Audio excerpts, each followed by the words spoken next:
Magandang umaga, Batangas. Narito na po magiging lagay ng ating panahon ngayong araw ng Biyernes, September 29, 2023. Yung low pressure area na nasa labas ng Philippine Area of Responsibility ay nasa layong 1,715 km silangan ng Central Luzon at inaasahan na papasok sa Philippine Area of Responsibility sa susunod na 24 hanggang 48 hours. Ito ay may posibilidad na maging isang bagyo. Habang yung extension area ng low pressure area or trough nito ay umaabot sa may silangang bahagi ng Visayas, gayon din sa Mindanao na siya nga magdadala ng maulap na kalangitan doon. Samantala, southwest monsoon o hanging habagat pa rin ang siyang nakakaapekto sa western section ng Southern Luzon at Visayas na siya namang magdudulot ng makulimlim na panahon at kalat-kalat na pag-ulan.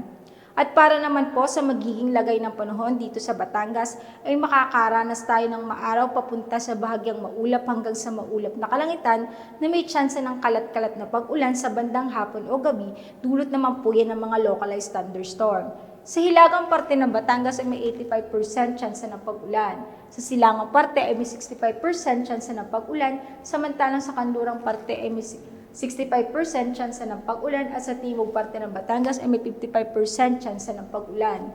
Kaya paalala po natin sa ating magigiting na kabataan na magdala ng pananggalang sa init at sa mga posibleng pag-ulan. Samantala, wala pa rin pong nakataas na gale warning sa probinsya ng Batangas. Ang magiging agwat ng temperatura ngayong araw ng Biyernes ay nasa pagitan ng 24 to 31 degrees Celsius. Si Haring Araw ay sumikat kaninang 5:45 ng umaga at lulubog mamayang 5:47 ng hapon.